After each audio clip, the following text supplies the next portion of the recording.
Hey everyone, how's it going? Juan Dhas here, and welcome to this week's lesson video where we're going to be exploring the backing track I actually posted a few days ago here on my YouTube channel and Facebook and Instagram, because I had quite a few people asking to, one, have a go on the backing, and that was incredibly awesome to see, and almost equally as many questions on how to navigate it or how I visualize it, how I think of certain movements through the changes. And this got me thinking,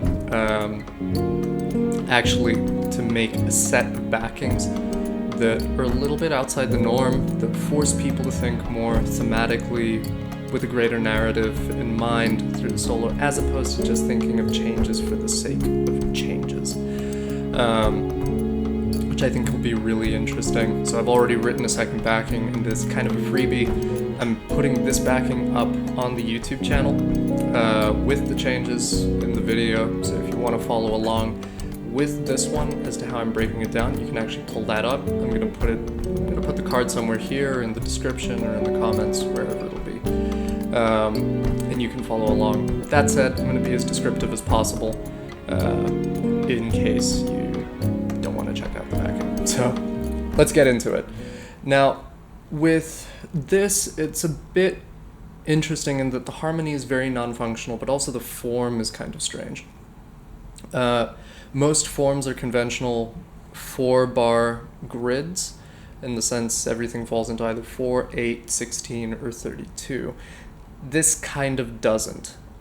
Now, when I made the loop for the backing, at least the percussion loop, it was like a 2 or a 4-bar grid.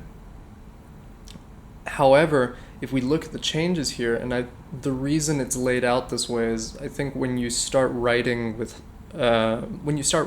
and really thinking about your harmony, there's an inbuilt momentum or an inbuilt propulsion and resolution that happens quite naturally, natural gravity, if you will. So some chords will pull you to a certain destination, no matter how hard you try to maybe avoid that. So if you were to play, now because the whole thing is a 20-bar form, it's already a little odd.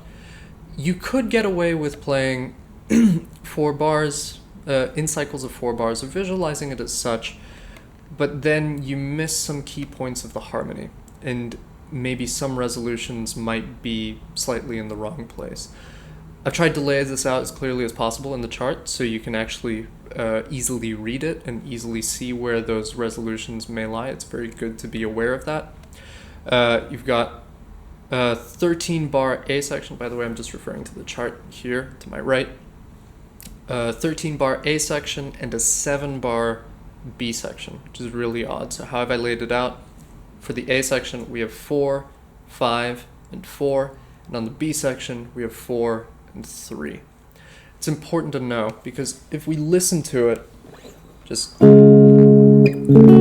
opening's pretty stagnant for the most part until we get here, suddenly building tension, then we get to resolution, slowly moving away, more tension because we've stuck on that B root-ish, then G minor, resolution. Again, start of a new phrase, and then we have, right? That's one entire section, but you see, as an example, there's kind of a natural pull with the closing of each phrase, and that's kind of how I write. I really try to pay attention to where is the harmony pulling to, or where's the melody pulling me to, or where do the melody and harmony pull me to when working together. So it's something to really consider. I would actually suggest that perspective first to get a greater overview of your direction for the solo, rather than just focusing on the individual pieces of harmonic information. Speaking of which, now we would get to the harmonic info, and this is where I'm really going to break down the harmony. I'm going to go phrase by phrase so you guys can follow along. So if we look at the opening phrase, we've got pretty much sticking around D flat, and what I'll do is I'll think of key centers Actually, it's kind of a combination of viewpoints. I'm primarily a chord tone visualizer. I see chord shapes and kind of visualize things on the neck as I'm playing. But for stuff like this, I like to be aware of the chord scales just so I can see how maybe certain things can connect or visualize the voice leading between certain chord movements, which actually influences my harmonic choices. So that's two. And then just to make my life a little easier, rather than think chord, chord, scale, chord, scale, chord, scale for each individual chord, I prefer to think of maybe general groups where possible.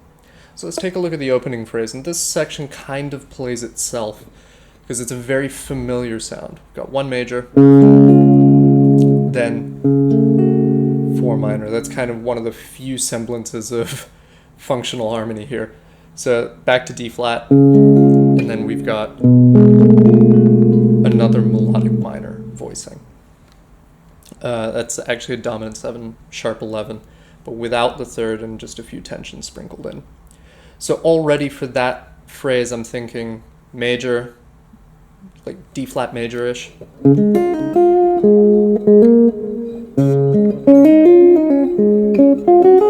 To melodic minor. Right?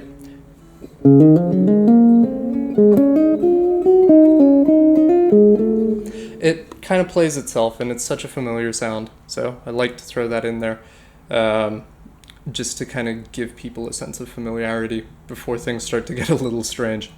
So then that resolves really nicely to C sharp minor 7 flat 6, where here I would actually look at the next 2 chords. Minor 7 flat 6, C sharp Aeolian, and then we've got a B major triad. I like to put the 9 in there as well. And both of those come from E major. So I try to think of the general E major scale, but again, paying attention to the individual chord structures. So if I think C sharp minor,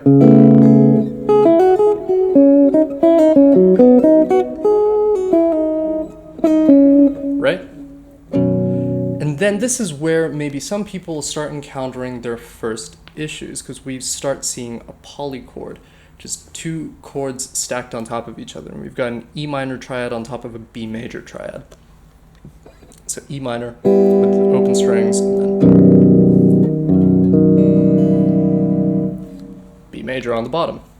Now this leads us in 2 different directions. We can either think of just playing the upper structure, which is a great way to get out of like a tight situation, or if you're just starting to get into this stuff, just play the top triad. It's really the easiest way of getting through it. I added another note there, but that's a wonderful melodic statement. And it leads nicely to the next chord, which is a G minor 6. G minor 6, I've got the 11 in there as well. However, the other way you can look at it is put the 2 together and think of the overall structure, and that would give us kind of like a minor major 7 kind of sound. So on top of that polychord, I would actually think E harmonic minor. And why harmonic minor? Because if we play through the scale, that C natural has a common tone with, literally in the next chord, the 11. So it's just weaving a thread, and that's kind of what I aim to do, at least harmonically speaking, through all of the changes. And thematically is weave a thread through everything and connect stuff where possible, rather than isolating chords as just little standalone pieces of information. I find you start thinking of the bigger picture as a result. So let's keep going. We've got G minor 6, which goes to B flat major 7 sharp 5. Both of those come from G melodic minor. So again, use that to visualize, just take in, kind of chunking, it's just taking in more information without having to take separate pieces of information. Then if we look at the next 3 bars, the C sus2 with a sharp 11 to G over B, E minor 11, it's kind of the hook, if you would, E minor 11, D over F sharp, and then C over E. All of those kind of belong to G major, and I don't know how we ended up in G major or C Lydian as we move through the harmony, but that's just how it turned out, I guess. And all of those put together, if you actually break it down, it's just, if we're in the key of G major, you got the 4 chord, 1, 6, 5, and then 4. So I like thinking of the general groups because sometimes when I find myself in these situations, I can relax a little more, and I don't have to worry as much about highlighting individual pieces of information. That said, that kind of goes out the window for the next section, at least for the first 2 bars of the next section, because the harmonic rhythm is a little faster, and also the chords don't really relate to one another for the first 2 bars. They really only kind of relate to each other in the sense that there's some sort of voice leading going on. So we've got D flat over F. I like to put the 9 in there as well. G flat, major 7 sharp 5. B over F sharp, play that there. And then D flat over A flat, second inversion. And then it resolves to another minor 7 flat 6. C minor 7 flat 6 with the 5th in the bottom. So it just kind of thickens out the sound a little more. Now this is where maybe visualizing your chord tones may be a little more helpful, and I would argue it's actually maybe clearer, and I'll get into that a little later.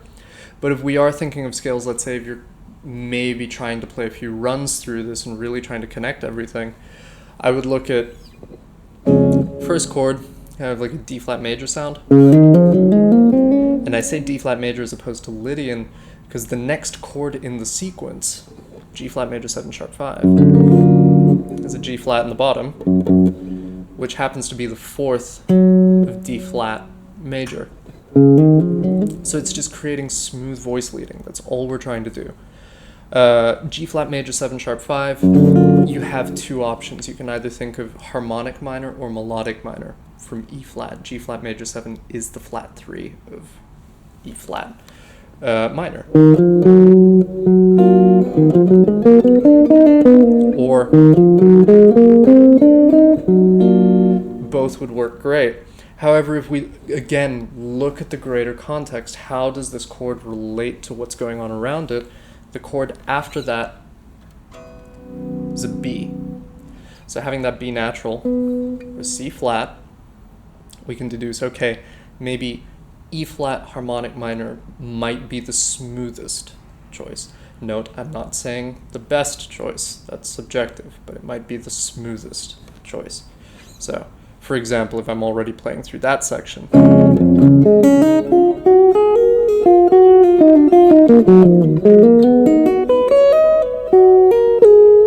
so you see there, I played a B major triad for the B over F sharp,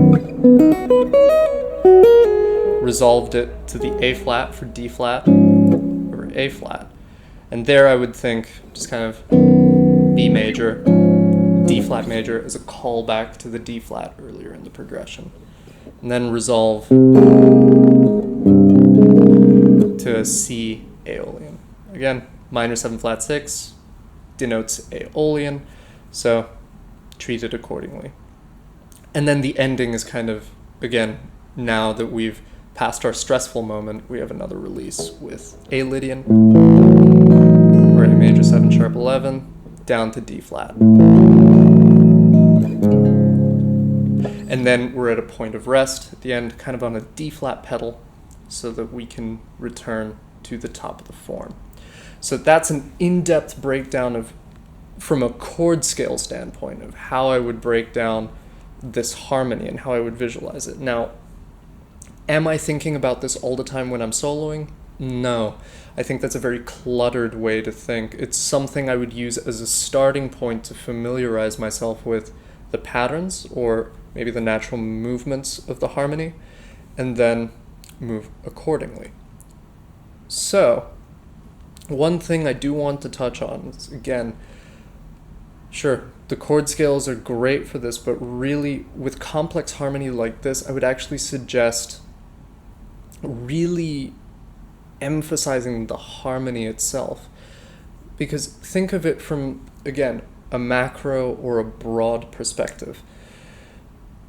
This harmony is very colorful. It's very rich, it's very dense, and that's hard for a listener to take in. Even an educated listener, after a while, can get tired of hearing the harmony. So, really think about this when you solo. If you're just, it's the equivalent of really bringing out the colors and highlighting things, as opposed to just taking a giant coat of paint and slathering it all over the harmony. You see where I'm going with this. Now, am I bashing or like shunning playing like lines or runs? No, it's a color. But with situations like this, I find you need to use that color a little more sparingly, because otherwise it's very much akin to sensory overload and may not be the most musically appropriate choice. Where I would also start is just really work on your phrasing. Work on, one, hitting the actual phrase lengths and the resolutions in the phrase, but also think of your melody. If you come across a really strong melody as you're playing or improvising, really try and develop that and craft something from a germ of an idea. I find that, at least for this kind of stuff, it really helps tie everything together, because already the movement is very circular. And I think it's kind of like if you have a circle and you're trying to play a straight line, or quite literally play a straight line through the circle. I think someone made that analogy about non-functional playing, I can't remember who, which is interesting. And where I would actually start with practicing this is even take it free time and just like play it rubato, but really play the changes.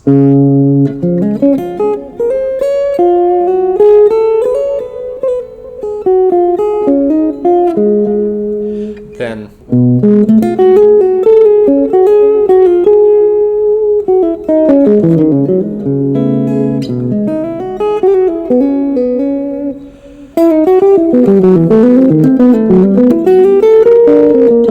see that motion? I was just thinking E harmonic minor to G harmonic minor. G melodic minor.